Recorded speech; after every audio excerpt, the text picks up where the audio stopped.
পাঁচটা অপরাধ আছে যে অপরাধগুলোর মাধ্যমে আল্লাহ আমাদেরকে পরীক্ষা করবে। কয়টা অপরাধ? পাঁচটা। হাদিসে আছে, ইবনে মাজাহ কিতাবের নাম, হাদিস নাম্বার 4019 নাম্বার হাদিস। ক্বালা রাসূলুল্লাহ সাল্লাল্লাহু আলাইহি ওয়াসাল্লাম, আল্লাহ নবী বলেন, খামসুন ইযাবতুলিতুম বিহিন্না ওয়া আউযু বিল্লাহি আন তুদরিকুহুন্না। পাঁচটি অপরাধ এবং যে পাঁচটি অপরাধের মাধ্যমে তোমাদেরকে পরীক্ষা করা হবে, আল্লাহ নবী কয় আমি আল্লাহর কাছে পানাহ চাই তোমরা যেন এই পরীক্ষার মধ্যে না পড়ো। নবীজি পানাহ চাইছে, কিন্তু আমরা পড়ে গেছি। এক নাম্বার, লাম তাজহারিল ফাহিশাতু ফি কওমিন ক্বাত্তু হাত্তা ইউলিনু বিহা ইল্লা ফাশা ফীহিমুত তাউন ওয়াল আওজাউল্লাতী লাম তাকুন মাদাত ফি আসলামিহিমুল্লাযীনা মাযাউ।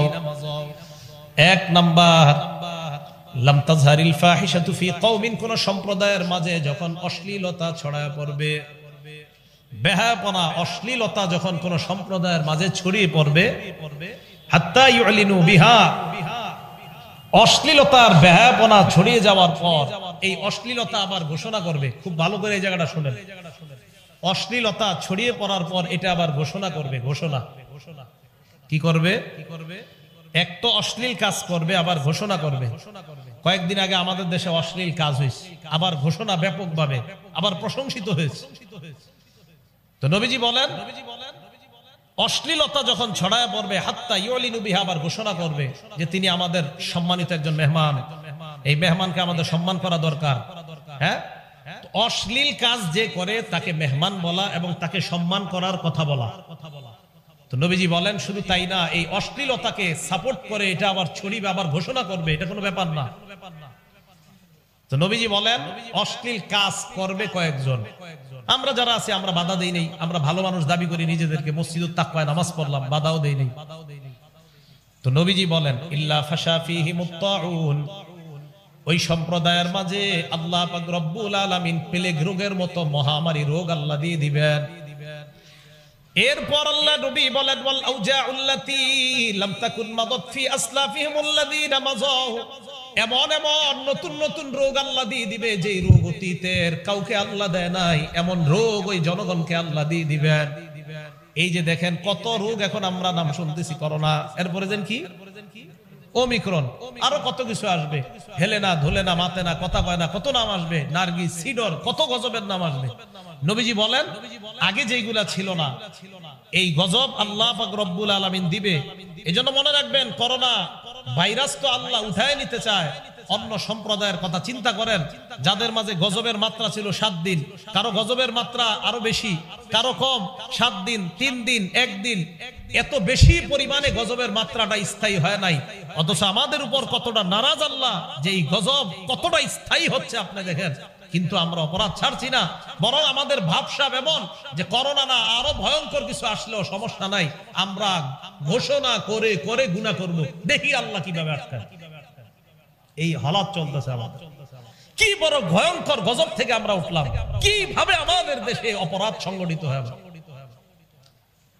তো নবীজি সাল্লাল্লাহু আলাইহি সাল্লাম বললেন যে এমন অপরাধ হবে যেই অপরাধের কারণে এলাকার মধ্যে এমন গজব আসবে, ওয়াল আওজাউল্লাতী লাম তাকুন মাযাত ফি আসলাফিহিমুল্লাযীনা মাযাউ, এমন অপরাধ হবে যে অপরাধের কারণে এমন গজব আল্লাহ দিয়ে দিবেন যে গজব অতীতের কাউকে আল্লাহ দেয় নাই। এক নাম্বার জানতে পারলাম, যেই সম্প্রদায়ের মাঝে গুনাহ ব্যাপকভাবে প্রকাশ্যে হয়ে যায়, ওই সম্প্রদায়ের মাঝে আল্লাহ এমন গজব দেয় যে গজব আল্লাহ অতীতের কাউকে দেয় নাই। 2 নাম্বার, ওয়ালাম ইয়ানকুসুল মিকিয়ালা ওয়াল মিজান, যেই সম্প্রদায়ের মাঝে মাপে ওজনে কম দেওয়া হয়, মাপে কম দেয়, ওজনে কম দেয়, এই অপরাধ আমাদের মাঝে আছে। নবী বলেন, যেই সম্প্রদায়ের মাঝে মাপে কম দেওয়া হয়, ওজনে কম দেওয়া হয়, এই সম্প্রদায়কে আল্লাহ 3টা গজব দিবেন। 1 নাম্বার, ইল্লা উখিযু বিসসিনিন, আল্লাহ তাদেরকে দুর্ভিক্ষের গজব দিবেন, না খাওয়ায় মারবে। এই না খাওয়ানোর কয়েকটা অর্থ, তেলের দাম এত বাড়বে মানুষ কিনতে পারবে না, চাউলের দাম এত বাড়বে মানুষ কিনার সাধ্যের বাইরে চলে যাবে, এটাও না খাওয়ানোর গজব। ইল্লা উখিযু বিসসিনিন, মাপে কম দিবে যে জনগণ, ওজনে কম দিবে যে জনগণ, ওই সম্প্রদায়কে আল্লাহ খাদ্যের অভাব দিবে। আমাদের দেশে রাষ্ট্রীয় আইন হওয়া দরকার যে মাপে ওজনে যেই মার্কেটে যে কম দিবে কানে ধরে তাকে শাস্তি দেওয়া হবে, আইন হতে হবে, কারণ তাদের কারণে মানুষ না খায় মরবে। এক। 2 নাম্বার ওয়াশিদ্দাতিল মাউনা, আল্লাহ তাদেরকে কঠিন আযাব দিবে, অন্যান্য আর আযাব, অর্থনৈতিক গজব। 3 নাম্বার ওয়াজাউরিস সুলতানি আলাইহিম, মাপে যেই দেশের মধ্যে কম দেয় ওই দেশের শাসক জনগণের উপর জুলুম করবে, এটা 3 নাম্বার গজব। এটা কয় নাম্বার? 3 নাম্বার। 1 নাম্বার মাপে যদি কম দেয় 1 নাম্বার গজব, না খাওয়া আল্লাহ তাদেরকে মারবে। 2 নাম্বার গজব অর্থনৈতিক গজব, অভাব অনটন তাদের মাঝে দেখা দিবে। 3 নাম্বার তাদের শাসক আল্লাহ জনগণের উপর চাপায়া দিবে, শাসক জনগণের উপর জুলুম করবে। কেন? যদি মাপে কম দেওয়া হয়। তাহলে 2 অপরাধ জানলাম। প্রথম অপরাধ, প্রকাশ্যে ঘোষণা দিয়ে গুনাহ করলে এমন এমন গজব আল্লাহ দিবে যে গজবের নাম অতীতের উম্মত শুনে নাই, যেমন আমরা নতুন নতুন শুনতেছি। 2 নাম্বার, মাপে যদি কম দেওয়া হয় আল্লাহ 3টা গজব দেয়।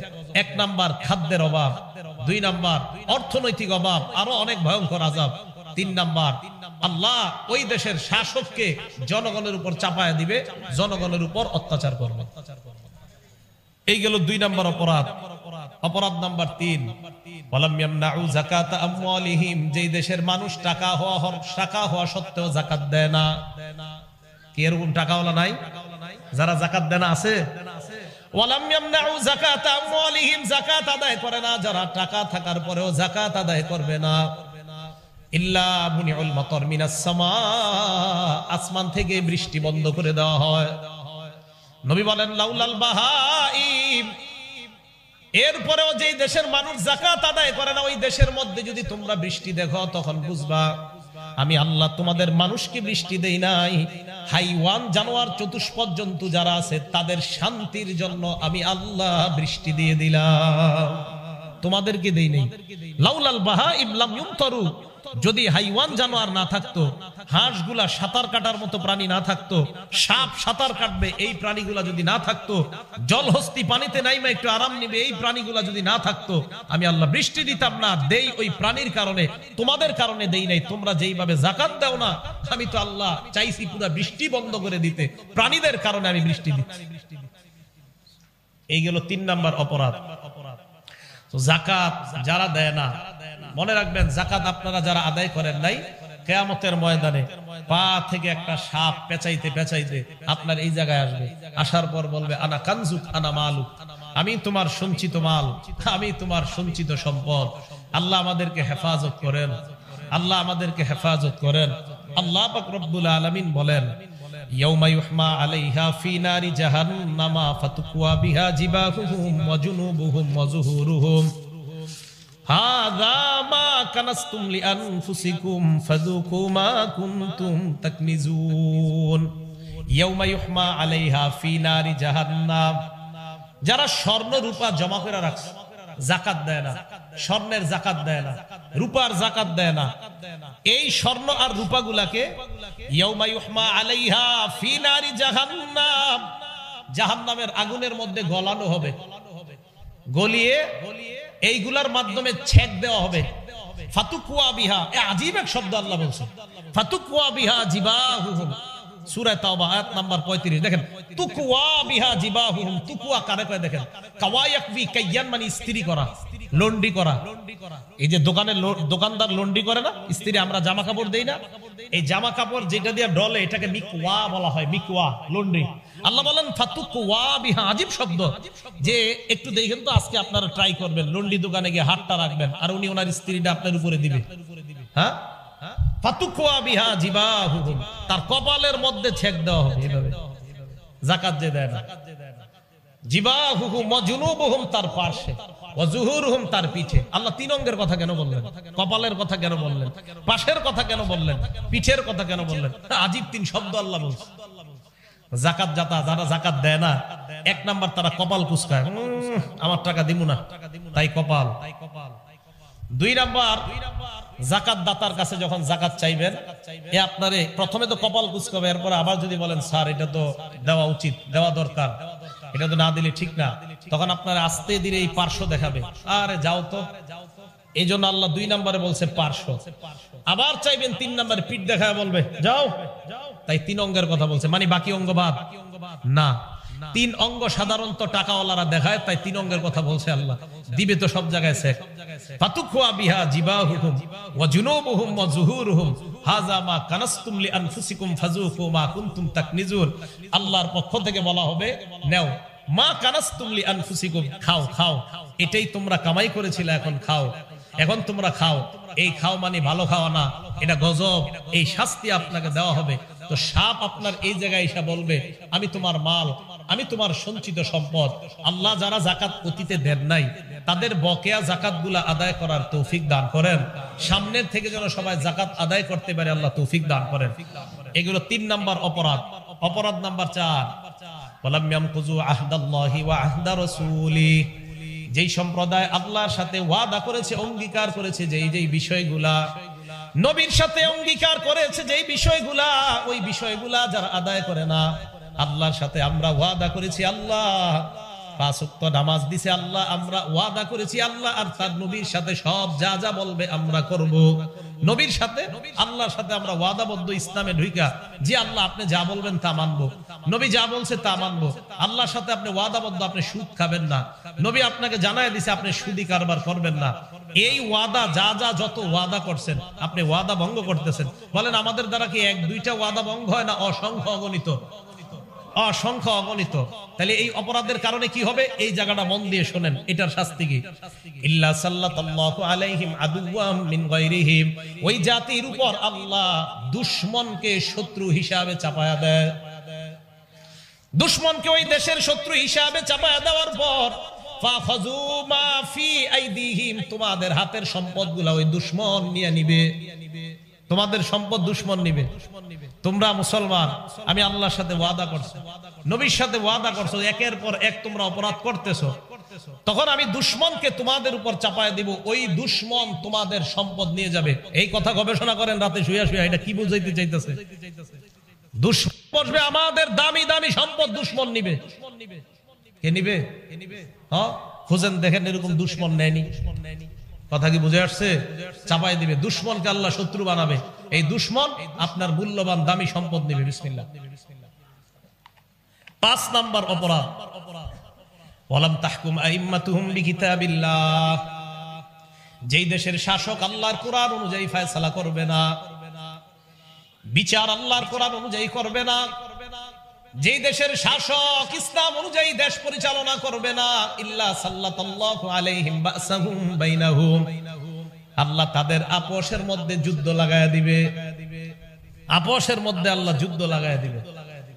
এইজন্য আমাদের নবীজি সাল্লাল্লাহু আলাইহি সাল্লাম আল্লাহর কাছে 3টা জিনিস চাইছিল, আল্লাহ 2টা দিয়েছে, একটা দেয় নাই। মুসলিম শরীফের 472 নম্বর, মুসলিম শরীফের 7152 নম্বর হাদিস।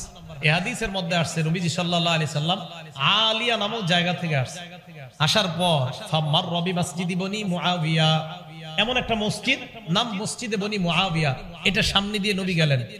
যাওয়ার সময় দাখালা, মসজিদে প্রবেশ করলেন, সাল্লা ফিহি রাকাতাইন, 2 রাকাত নামাজ পড়লেন, দাআ রাব্বাহু তাবিলা, লম্বা দোয়া করলেন। সাহাবাদের দিকে ফিরলেন, ফিরার পর বললেন সালতু রাব্বি সালাসা আতানি সিনতাইনি ওয়া মানানি ওয়াহিদা, আমি আল্লাহর কাছে 3টি জিনিস চাইলাম, আল্লাহ 2টি দিয়েছেন, একটি দেয় নাই। 1 নাম্বার সালতু রাব্বি আল্লাহ ইউহলিকা উম্মতি বিসানা, আমি আল্লাহর কাছে বললাম আল্লাহ আমার উম্মতকে আপনি না খাওয়ায়া একবারে সবাইরে ধ্বংস করে দিয়েন না। পুরা দুনিয়ার মানুষ একসাথে না খেয়ে মারা যাবে এমনটা হবে না, এ কথা নিশ্চিত থাকেন। হ্যাঁ, কিছু জনপদ না খেয়ে মারা যাবে, এই গজব আল্লাহ দিবে। পুরা দুনিয়ার উম্মত না খেয়ে মারা যাবে এমনটা হবে না, এটা নবী বলে গেছে আল্লাহর কাছে, আল্লাহ কবুল করছে।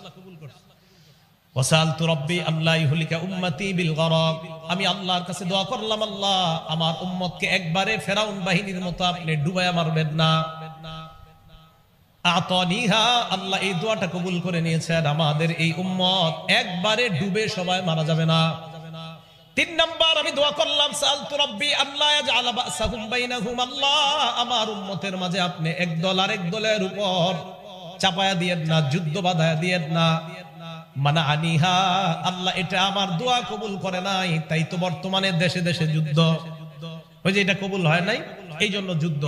তো এই জন্য মনে রাখবেন 5 নাম্বার যে অপরাধটা, কোরআন অনুযায়ী যদি শাসন ব্যবস্থা না হয়, কোরআন অনুযায়ী যদি বিচার না হয়, ইনসাফের সাথে যদি বিচার না হয়, তো এই দেশের মানুষকে মানুষের সাথে আল্লাহ লাগায় দিবে।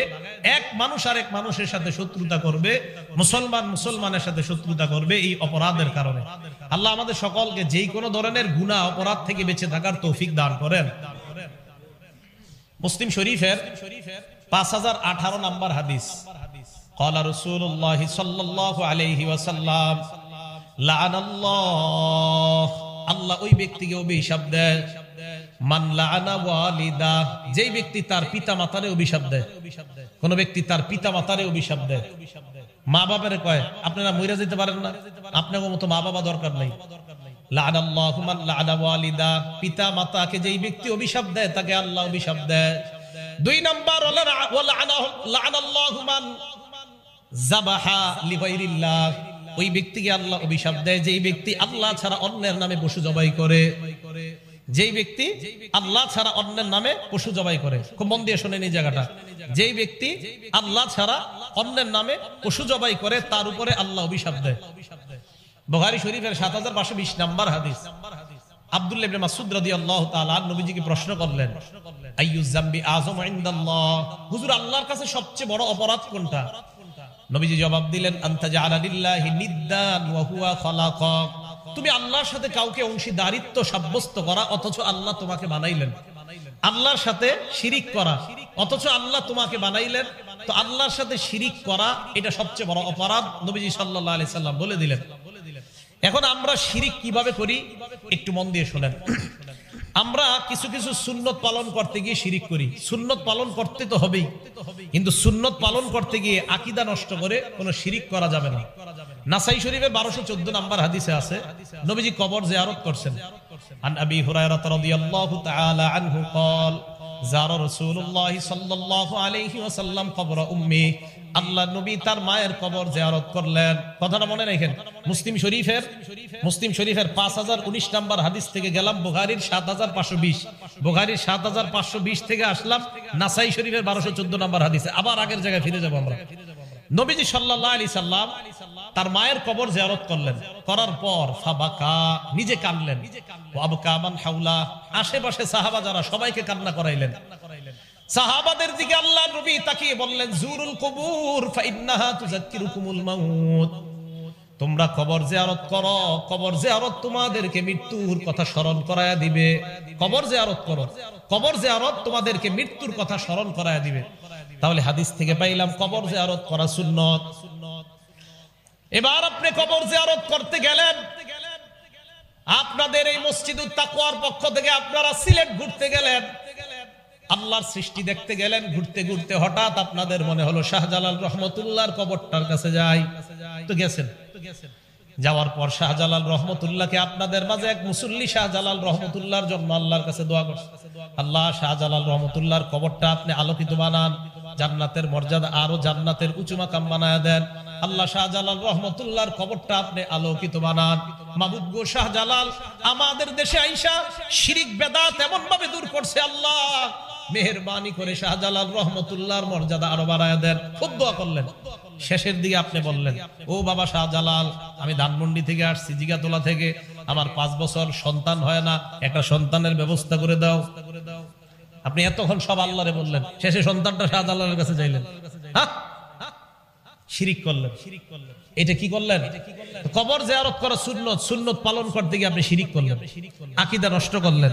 সূরা শুরা আয়াত নাম্বার 49-50 আল্লাহ বলেন, ইয়াখলুকু মা ইয়াশা, আল্লাহ যা চায় তা বানায়, ইয়াহাবু লিমান ইয়াশাউ ইনাসা, আল্লাহ চাইলে কন্যা দেয়, ওয়া ইয়াহাবু লিমান ইয়াশাউ যুকুর, আল্লাহ চাইলে ছেলে দেয়, আও ইউযাওয়িজুহুম যুকরানা ওয়া ইনাসা, আল্লাহ চাইলে ছেলে মেয়ে উভয়টা দান করেন, ওয়া ইয়াজআলু মান ইয়াশাউ আকীমা, আল্লাহ চাইলে আপনার বিবিকে বন্ধা বানাবেন। বলেন তো, ছেলে মেয়ে দেওয়া না দেওয়ার একচ্ছত্র একমাত্র ক্ষমতা কার? জোরে বলেন কার? আল্লাহ। দেখেন, কবর জিয়ারত সুন্নত পালন করতে গিয়ে আপনি আকীদা নষ্ট করলেন। সুন্নত পালন করতে গিয়ে আকীদা মোটেই নষ্ট করা যাবে না। বুখারী শরীফের 1605 নম্বর হাদিস, এই হাদিসের মধ্যে আছে হযরত ওমর ফারুক রাদিয়াল্লাহু তাআলা কাবা শরীফ তওয়াফ করতেছে। কাবা শরীফে একটা পাথর আছে, কি জানি নাম, হজরে হাজী সাহেব কারা কারা চুমা দিয়েছেন? হ্যাঁ, আছেন না? মাশাআল্লাহ। তো দেখেন, এই পাথর চুমা দিছে হযরতে ওমর। চুমা দেওয়ার পর পাথরকে ডাক দিয়ে বলে, পাথর আমা ওয়াল্লাহি ইন্নী আলামু আন্নাকা হাজার। পাথরকে ডাক দিয়ে বলে, পাথর আল্লাহর কসম, ইন্নী লা আলামু আন্নাকা হাজার, আমি জানি তুমি একটা পাথর, আমি জানি তুমি একটা পাথর। লা তাদুররু ওয়া লা তানফাউ, তুমি উপকার ক্ষতি করার কোনো ক্ষমতা রাখো না। তুমি একটা পাথর, তুমি উপকার ক্ষতি করার কোনো ক্ষমতা রাখো না। তাহলে পাথরে চুমা দেওয়া সুন্নত। পাথর ভালো করতে পারে, খারাপ করতে পারে, এই বিশ্বাস রাখা শিরক। কথা বুঝে আসছে সবার? এরপরে হযরতে ওমর বলেন, লাউলা আন্নী রাআইতুন নাবিয়্য সাল্লাল্লাহু আলাইহি ওয়াসাল্লাম ইসতালামা কামা ইসতালামতুকা, আমি যদি আল্লাহর নবীকে তোমাকে চুমা দিতে না দেখতাম, আমি ওমর জিন্দেগিতে তোমাকে চুমা দিতাম না। নবী তোমাকে চুমা দিয়েছেন, তাই সুন্নত হিসাবে পাথর আমি তোমাকে চুমা দিলাম। এর মানে এই না তোমার মাঝে উপকার ক্ষতি করার ক্ষমতা আছে, এই বিশ্বাস আমার নাই। তাহলে পাথর উপকার ক্ষতি করার ক্ষমতা আছে বলেন, তাহলে হাতের মধ্যে সুলাইমানি আংটি কেন দেন? কি আংটি? সুলাইমানি আংটি, ওই যে রাস্তায় রাস্তায় বেচে। একটা পাথর আংটির মধ্যে আপনি আঙ্গুলের মধ্যে দিলেন, কি যে এই পাথরে আমার কোনো উপকার হয়, বিশ্বাস আপনি শিরিক করলেন। এই বিশ্বাস যদি এই পাথর আপনার কোনো উপকার করতে পারে, বিশ্বাস বাস আপনি শিরিক করছেন। আপনি যে নামাজ পড়তেছেন, সেজদা দিতেছেন, আর আপনার বিশ্বাস এই পাথর আমার উপকার করে, আপনি শিরিক করছেন। তা আপনি দেখেন হযরতে ওমর রাদিয়াল্লাহু তাআলা সুন্নত পালন করতে গিয়ে শিরিকের স্থান দেয় নাই। এটা আমার আপনার জন্য শিক্ষা যে সুন্নত পালন করতে গিয়ে শিরিক করা যাবে না। আল্লাহ আমাদেরকে কথাগুলা বুঝার তৌফিক দান করেন। আবার আসেন নাসাই শরীফের 1214 থেকে গেলাম বুখারীর 1605 নম্বর হাদিসে। নাসাই শরীফের হাদিসটাতে আসলাম, বুখারী শরীফের 7520 নম্বর হাদিসে ছিলাম। সাহাবা নবীকে প্রশ্ন করলেন, এক নাম্বার অপরাধ কোনটা? নবী বললেন শিরিক করা। ইন্নাল্লাহা লা ইয়াগফিরু আইয়ুশরাকা বিহি, আল্লাহ শিরিকের অপরাধ মাফ করে না তওবা ছাড়া। এইজন্য শিরিকের অপরাধে যারা জড়িত আছেন, আল্লাহর কাছে তওবা করে নেওয়া, আল্লাহ যেন আমাদের সকলকে মাফ করে দেয়, শিরিক থেকে বেঁচে আমরা প্রকৃত ঈমানদার হতে পারি, আল্লাহ তৌফিক দান করেন। 2 নাম্বার। এরপর প্রশ্ন করলাম, হুজুর এরপর সবচাইতে বড় অপরাধ কোনটা? আল্লাহ নবী জবাব দিলেন, আনতাকতুলা ওয়ালাদাকা তাখাফু আইয়াতআমা মাআক, তুমি তোমার সন্তানকে এই কারণে হত্যা করা, তোমার সন্তান তোমার প্লেটে অংশগ্রহণ করবে, তোমার সন্তান তোমার টাকায় অংশগ্রহণ করবে, দারিদ্রতার ভয়ে সন্তান হত্যা করা। আল্লাহ বলেন, ওয়ালা তাকতুলু আওলাদাকুম খাশিয়াতা ইমলাক, তোমরা তোমাদের সন্তানদেরকে দারিদ্রতার ভয়ে হত্যা করবা না। নাহনু নারযুকুহুম ওয়া ইয়্যাকুম, তাদেরকে আর তোমাদেরকে আমি আল্লাহ রিজিক দান করি। তাহলে সন্তান দারিদ্রতার ভয়ে হত্যা করা এটা ভয়ঙ্কর অপরাধ। কোন কোন হাদিসে আসছে হুকুকুল ওয়ালিদাইন, পিতা মাতার নাফরমানি করা, এটা হলো 2 নাম্বার সবচেয়ে বড় অপরাধ। এরপর উনি প্রশ্ন করলেন, হুজুর এরপর সবচেয়ে কোনটা বড় অপরাধ? নবীজি বললেন, আনতুজানি বিহালিলাতি জারিক, তুমি তোমার প্রতিবেশীর স্ত্রীর সাথে ব্যভিচার করা সবচেয়ে বড় অপরাধ। প্রতিবেশীর স্ত্রী যারা প্রতিবেশী, তাদের কাছে আমানত, এই আমানতের খেয়ানত করে আপনি প্রতিবেশীর বিবির সাথে অবৈধ পরকীয়া প্রেমে লিপ্ত হয়ে তার সাথে আপনি অবৈধ কর্ম করলেন, এটা 3 নাম্বার সবচেয়ে বড় অপরাধ। কারো স্বামী বিদেশে আছে, আপনি ছলে বলে কৌশলে এই নারীটাকে আপনি কথার মাধ্যমে আপনার জাদুতে আকৃষ্ট করে তার সাথে অপকর্মে লিপ্ত হলেন, এটা 3 নাম্বার সবচেয়ে বড় অপরাধ। জিনা করা, ব্যভিচার করা, এই জিনা নামক ভয়ঙ্কর অপরাধ থেকে যেন আমরা বেঁচে থাকতে পারি, আল্লাহ তৌফিক দান করেন। বুখারী শরীফের 80 নম্বর হাদিস, ক্বালা রাসূলুল্লাহ সাল্লাল্লাহু আলাইহি ওয়াসাল্লাম, আল্লাহ নবী বলেন, ইন্না মিন আশরাতিস সাআ, কিয়ামতের আলামতের মধ্যে 4টা উল্লেখযোগ্য আলামত হলো এই, আইয়ুরফাআল ইলম, বিদ্যা আকাশে উঠিয়ে নেওয়া হবে, কোরআন সুন্নাহর বিদ্যা আকাশে উঠিয়ে নেওয়া হবে। কোরআন সুন্নাহ আকাশে উঠে যাবে, কোরআন সুন্নাহ আকাশে উঠিয়ে নেওয়া হবে। এজন্য এই যুগে আমি আপনি খুব বেশি দোয়া করা, আল্লাহ কোরআন সুন্নাহ তো আকাশে চলে যাচ্ছে, মাবুদ হেদায়েতের উপর যেন আল্লাহ থাকতে পারি, আপনি তৌফিক দান করেন। 2 নাম্বার, ওয়াসবুতাল জাহলু, মূর্খতা সমাজের মধ্যে ছড়ায় পড়বে, এত মূর্খতা ছড়ায় পড়বে। আরেক হাদিসে নবীজি বলেন, ইন্নাল্লাহা লা ইয়াকবিজুল ইলমা ইনতিজাআ, আল্লাহ পাক রব্বুল আলামিন এই বিদ্যা, কোরআন সুন্নাহর বিদ্যা একবারে উঠিয়ে নেবে না, ইয়ানতাজিউহু মিনাল ইবাদ, আমার আপনার থেকে একবারে আল্লাহ উঠিয়ে নেবে না। ওয়ালাকিন ইয়াকবিজুল ইলমা বিকবজিল উলামা, আল্লাহ এই ইলম উঠিয়ে নেবে আলেমদেরকে উঠিয়ে নেওয়ার মাধ্যমে। আলেম উঠায় নিবে, তাদের মাধ্যমে এই এলেম আল্লাহ উঠায়া নিবে। বলেন গত 2 বছরে আমাদের দেশে আলেম কম মারা গেছে না অনেক বেশি মারা গেছে? এটা আমাদের জন্য কিন্তু খুব চিন্তার বিষয় যে উলামায়ে কেরাম আল্লামা আহমদ শফী রহমতুল্লাহ আলাইহি থেকে নিয়ে আল্লামা হাফেজ জুনায়েদ বাবনগরী রহমতুল্লাহ আলাইহি সহ আল্লামা নুর হোসেন কাসিমি রহমতুল্লাহ আলাইহি সহ কত বড় বড় উলামায়ে কেরাম, মুফতি ওয়াক্কাস সাহেব রহমতুল্লাহ আলাইহি সহ, তো এই যে যাদের নাম এখন মনে আসতেছে না সবার, এই বড় বড় উলামায়ে কেরামকে উঠিয়ে নেওয়া, আল্লাহ এলেম উঠিয়ে নিয়ে, এই এলেম উঠিয়ে নিলে আপনি যতই বলেন, আমাকে যতই বুঝানোর চেষ্টা করেন হুজুর আপনারা হিংসা করেন, অমুককে হিংসা করেন, তমুককে হিংসা করেন চেয়ারে বসলে, না হিংসা করি না, বিশ্বাস করেন এলেম উঠে যাচ্ছে বলে যাকে তাকে আপনি চেয়ারে বসায় দিচ্ছেন। নবীজি বলেন হাত্তা ইজা লাম ইউবকি আলিমান, যখন আর আলেম খুঁজে পাবেন না তখন ইত্তাখাযান নাসু রুউসান জুখালা, জাহেলদেরকে আপনি ধর্মীয় নেতা বানাবেন, বানানোর পর এখানে বসাবেন, বসানোর পর ফাস্তাফতাও, প্রশ্ন করবেন, ফতোয়া জিজ্ঞাসা করবেন, ফাফতাও বিগাইরি ইলমিন, ওই জাহেল এখানে বসে ফতোয়া দিয়ে দিবে, ফতোয়া দেওয়ার পর ফাদাল্লু আদাল্লু, নিজে পথভ্রষ্ট হবে, সবাইকে পথভ্রষ্ট করবে। এখন এই হাদিস আপনি কোথায় রাখবেন বলেন? এই হাদিসটা বললে বলে আলেমরা হিংসা করে, এই কথা আপনি কেন বলেন? তা হাদিস কেটে দেন, মুসলিম শরীফ থেকে হাদিস কেটে দেন।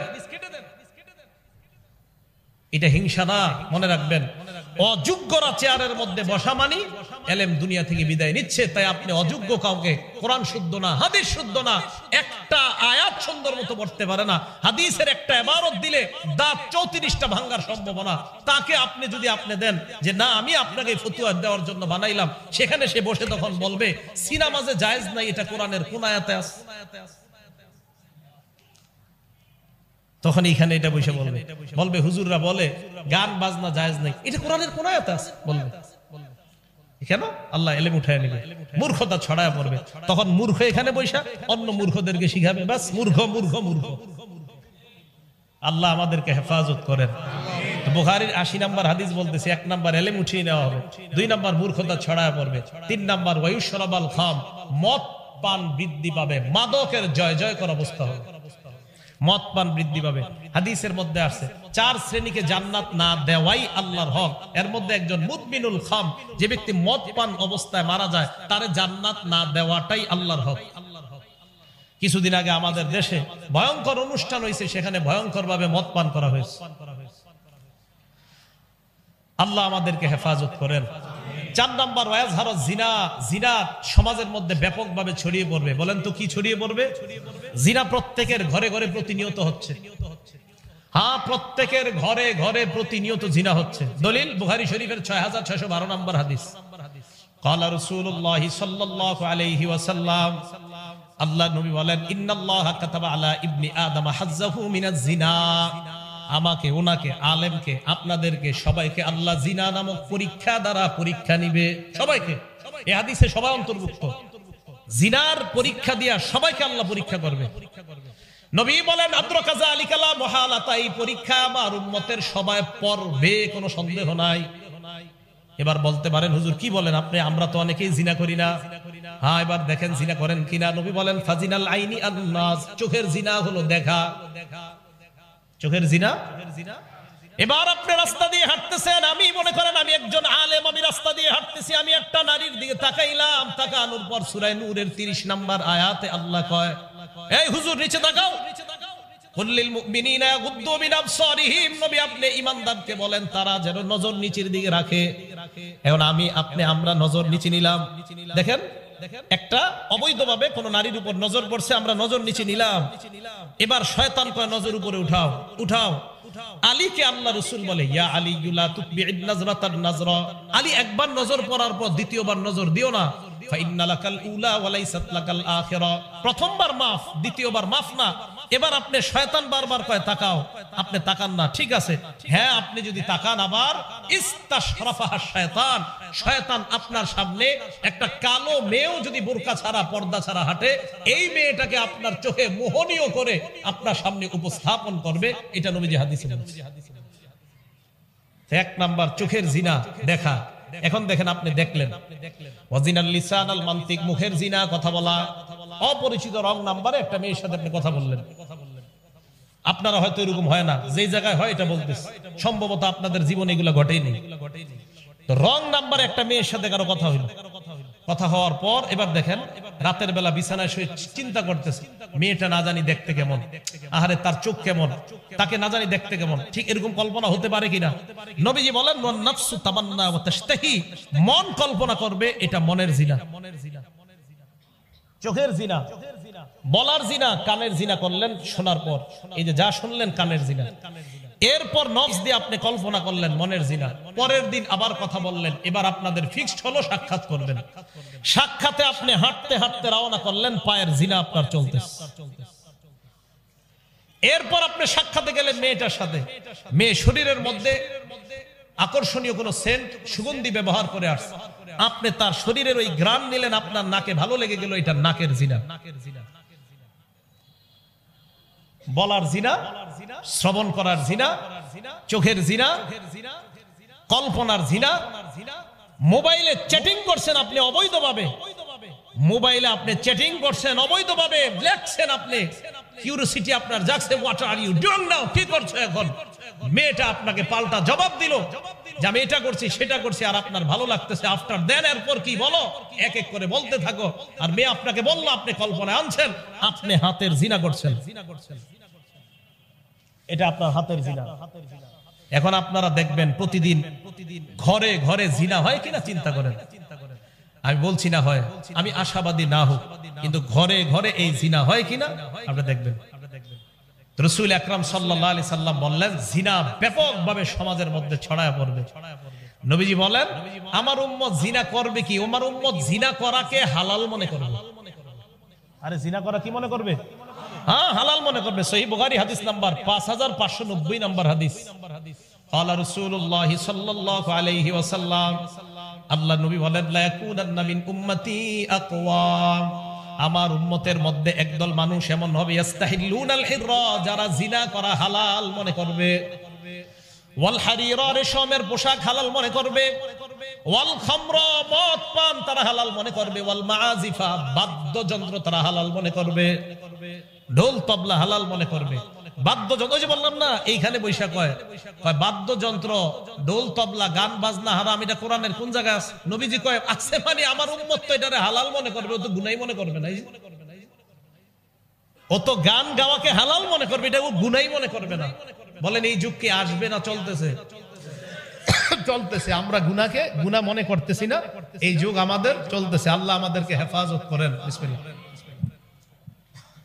তো বলতেছিলাম বুখারী শরীফের 7520 নাম্বার হাদিস থেকে কিন্তু আমরা এগুলাতে আসলাম। জিনা করা, প্রতিবেশীর বিবির সাথে জিনা করা, এই জিনা নামক অপরাধ থেকে সমাজকে যেন সুন্দরভাবে মুক্ত রাখা যায়, আল্লাহ পাক রব্বুল আলামিন এলাকার যুব সমাজ থেকে সকলকে যেন তৈরি করা যায় যে জিনা নামক অপরাধ এটা শুধু যে লজ্জাস্থানের জিনা তা না।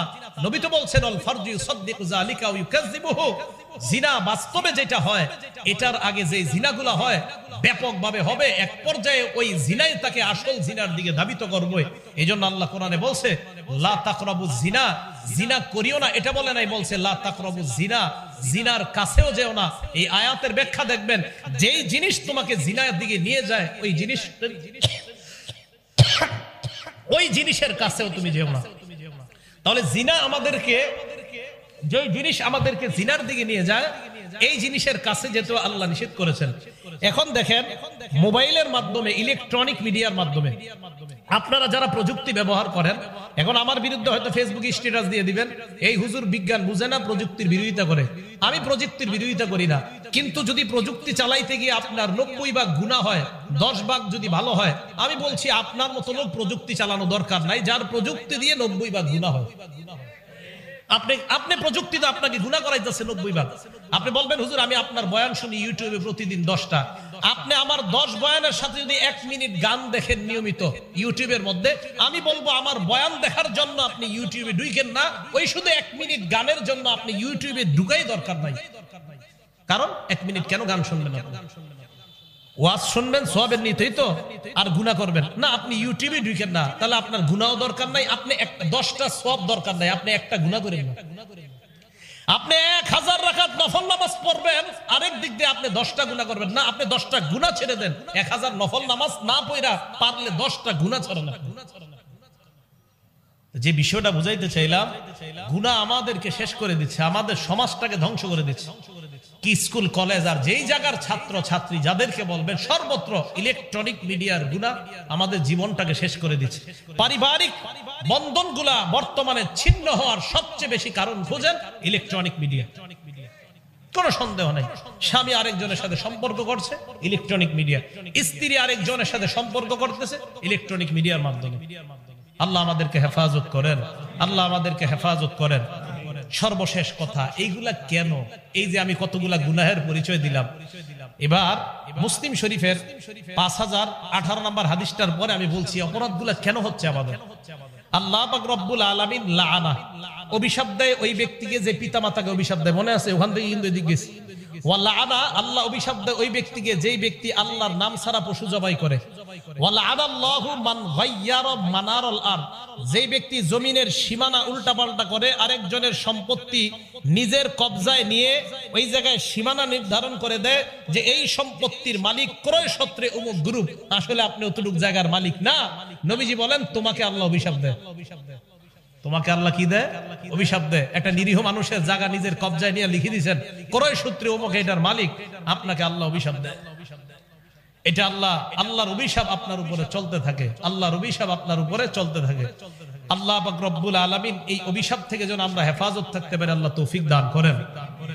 সামনে কোরবানির ঈদ, এই কোরবানি করতে গিয়ে আমরা কথার মধ্যে অনেকে একটা শিরিক করি। 7টা নাম লিখি, অথবা 3টা অথবা 4টা লিখে বলি হুজুর 7 নামে কোরবানি করেন, হুজুর 4 নামে কোরবানি করেন, হুজুর 5 নামে কোরবানি করেন। 5 নামে কোরবানি মানে এটা আপনি কি বললেন?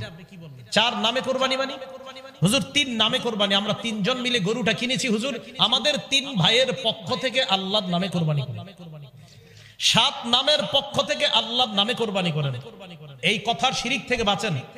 মানুষের নামে কোরবানি হয় না। মুহাম্মদ সাল্লাল্লাহু আলাইহি সাল্লামের নামে যদি কোনো গরু জবাই করে খিচুড়ি বিলান, এই খিচুড়ি খাওয়া হারাম, ওই গরুর গোশত খাওয়া হারাম। কার নামে বললাম? মুহাম্মদ সাল্লাল্লাহু আলাইহি সাল্লামের নামে কোনো গরু জবাই করলেন, হ্যাঁ মুহাম্মদ সাল্লাল্লাহু আলাইহি সাল্লামের পক্ষ থেকে আল্লাহর নামে। ওয়ালা তাকুলু মিম্মা লাম ইযকার ইসমুল্লাহ, আল্লাহর নাম নেওয়া হয় নাই যেই পশু জবাই করতে, এটার গোশত খাবা না।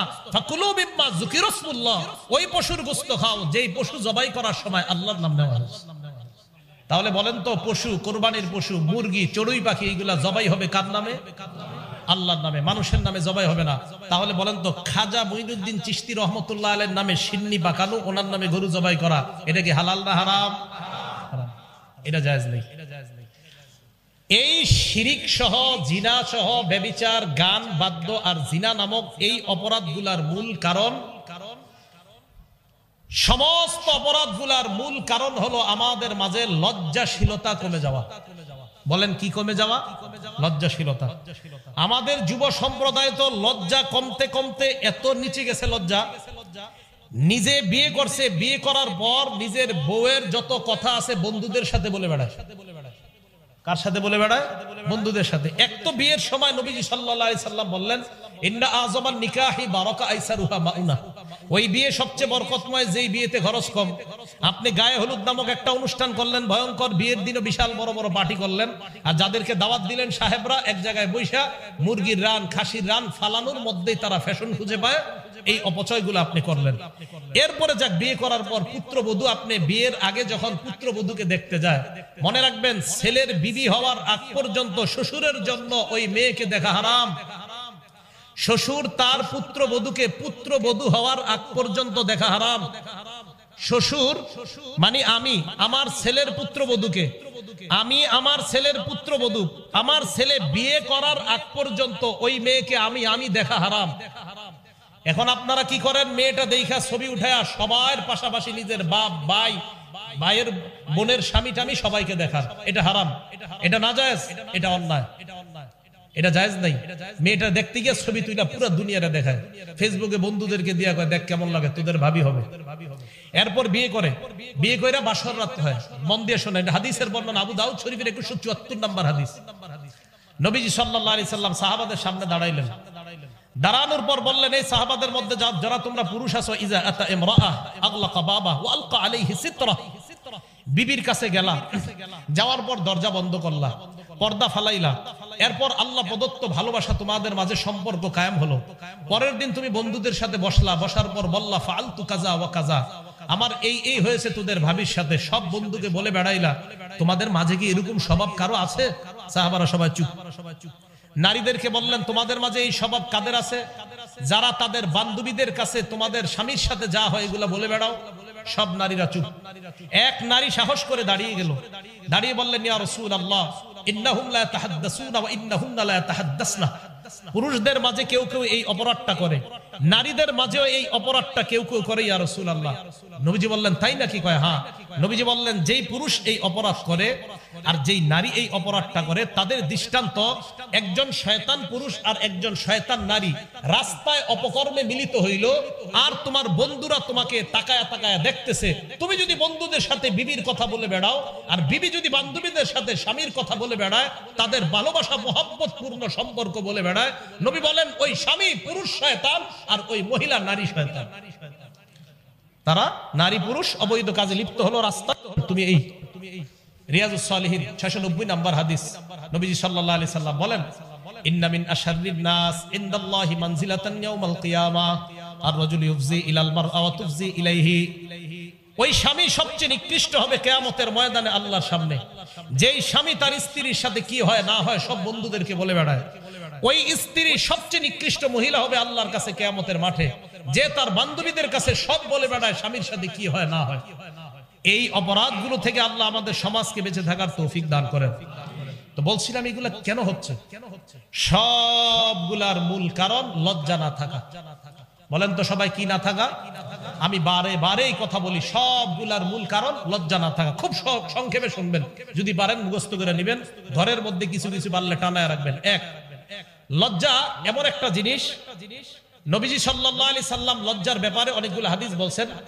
একজন তাবিঈ ওয়াহাব ইবনে মুনাব্বিহ তিনি বলেন আল ঈমান উরিয়ান, ঈমান জিনিসটা একটা খোলা জিনিস, খোলা।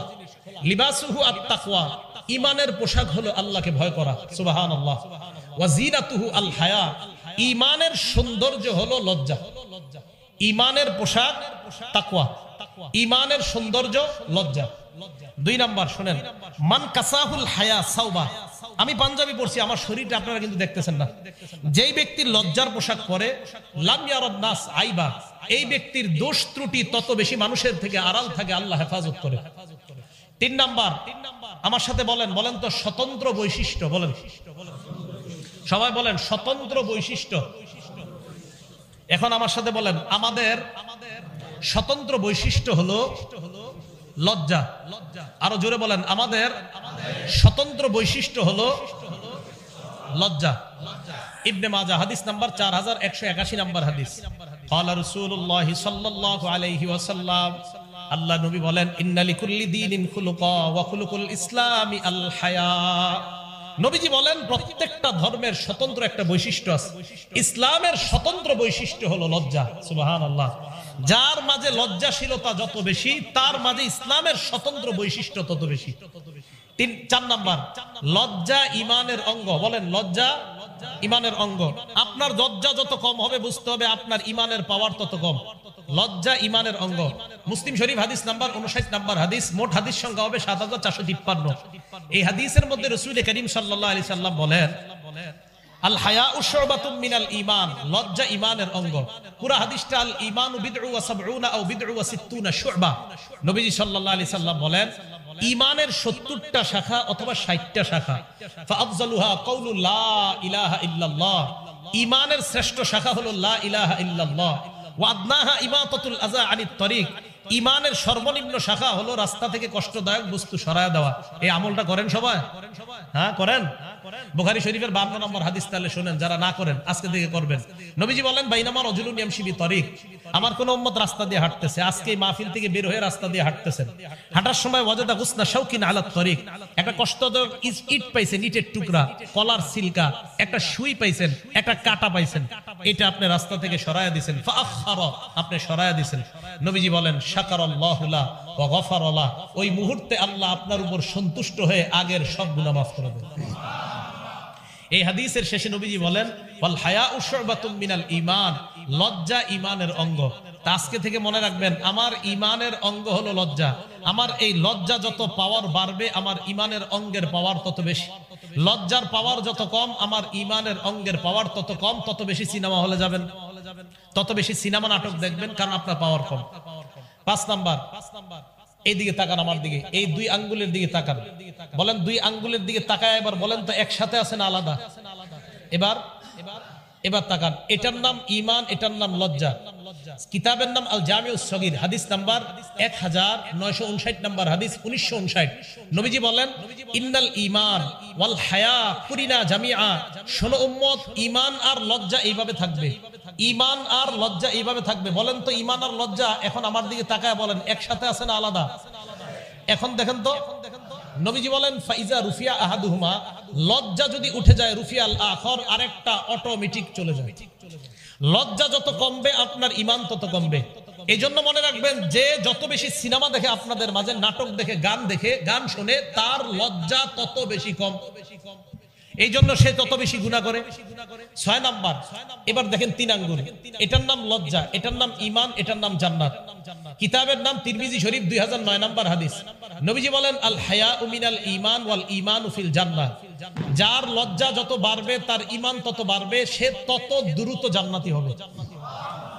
এই হাদিসে নবীজি বলেন, আল বাযাউ মিনাল জাফা ওয়াল জাফাউ ফিন নার। নির্লজ্জতা যার যত বেশি, সে তত দ্রুত জাহান্নামী হবে। আল্লাহ হেফাজত করেন। আল জামিউস সগীর হাদিস নাম্বার 1662 নাম্বার হাদিস। এই হাদিসের মধ্যে নবীজি বলেন, ইন্নাল্লাহা ইউহিব্বুল হাইয়াল আফিফাল মুতাআফফিফা। যে ব্যক্তি লাজুক, যত বেশি লজ্জাশীল, আল্লাহ পাক রব্বুল আলামিন তাকে ভালোবাসেন। 8 নাম্বার, আপনাদের ঘরের নারী পুরুষ, আপনার ছেলে মেয়ে যত বেশি লজ্জা আপনাদের। নবীজি বলেন, বুখারী শরীফ 6117 নাম্বার হাদিস। নবীজি বলেন, আল হায়াউ লা ইয়াতি ইল্লা বিখাইর। যেই ঘরে যত বেশি লজ্জা, ওই ঘরে আল্লাহর তত বেশি রহমত নাজিল হয়। কিন্তু মা বোনরা, খুব কষ্টকর বিষয়, বাচ্চাটা পেটের মধ্যে আছে, তখন সিনেমা দেখে, টিভি দেখে, ইউটিউব দেখে। বাচ্চাটা দুনিয়াতে আসে, দুধ পান করে, পবিত্র খাদ্য, তখনও মা টেলিভিশন দেখে, ইউটিউব দেখে।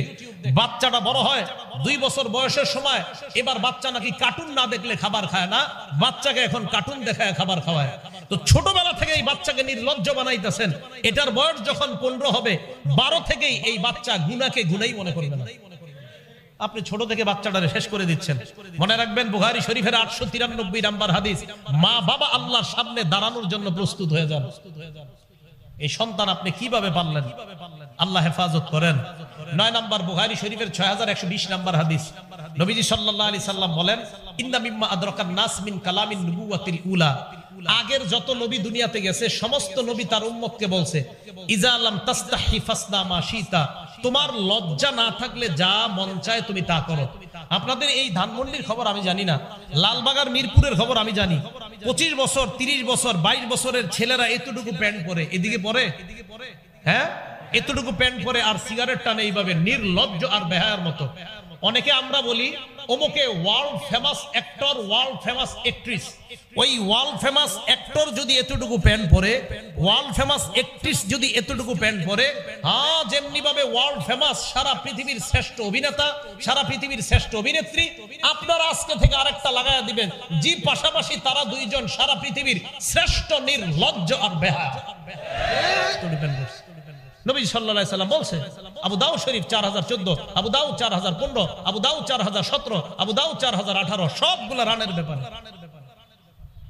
রাসূল আকরাম সাল্লাল্লাহু আলাইহি সাল্লাম বলেন যে, যখন তাকে আলী, লা তাকশিফ ফাকিজাক, তুমি তোমার রান খুলবা না, ওয়ালা তানজুর ইলা ফাকিজি হাইয়িন, আলী জীবিত ব্যক্তির রানের দিকে তাকাও না, ওয়ালা মাইয়িতিন, আলী মরা ব্যক্তির রানের দিকেও তাকাও না। মরা ব্যক্তির রান দেখা নিষেধ, তো জীবিত ব্যক্তির রান, এই যে ছেলেরা সিগারেট টানে আর প্যান্ট পরে হাঁটে, কত বড় নির্লজ্জের কথা। আল্লাহ হেফাজত করেন, আল্লাহ হেফাজত করেন। তো 9 নাম্বার, নবীজি বললেন, লজ্জা না থাকলে যা মন চায় করো। 10 নাম্বার, তিরমিজি শরীফের 1974 নাম্বার হাদিস। এই হাদিসে রাসূল আকরাম সাল্লাল্লাহু আলাইহি সাল্লাম বলেন, মা কানাল ফুহশু ফি শাইইন ইল্লা শানা। যেই জিনিসের মধ্যে নির্লজ্জতা বেশি, ওই জিনিসের ময়লা বেশি। ওমা কানাল হায়াউ ফি শাইইন ইল্লা জানা, যেই জিনিসের মধ্যে লজ্জা বেশি এই জিনিসের সৌন্দর্যতা বেশি। মা বোনরা কষ্ট নিয়েন না, যত আপনার পোশাক ছোট হবে তত আপনার ময়লা বাড়বে, যত আপনার পোশাক বড় হবে, লজ্জাশীলতা যত বেশি হবে তত আপনার আল্লাহর কাছে সৌন্দর্যতা তত বাড়বে। আল্লাহ পাক রব্বুল আলামিন আমাদের সকলকে লজ্জাশীলতার গুণে গুণান্বিত হয়ে যেই অপরাধগুলোর কথা বললাম, শিরিক নামক অপরাধ, মানুষ হত্যা নামক অপরাধ, সন্তানকে হত্যা নামক অপরাধ, ব্যভিচার নামক অপরাধ, সুদ খাওয়ার অপরাধ, আর ইবনে মাজার 4019 নম্বর হাদিস থেকে 5টা অপরাধের কথা বলছিলাম, যে ইনসাফ না করার অপরাধ, পাল্লায় ওজনে না মাপার অপরাধ, এই অপরাধের কারণে কি কি গজব দুনিয়াতে আসে। আল্লাহ পাক রব্বুল আলামিন এই অপরাধগুলো থেকে যেন আমরা বেঁচে থাকতে পারি, আল্লাহ তৌফিক দান করেন। আমিন। ওয়া আখিরু দাওয়ানা আনিল হামদুলিল্লাহি রাব্বিল আলামিন। আসসালামু আলাইকুম ওয়া রাহমাতুল্লাহি ওয়া বারাকাতুহু।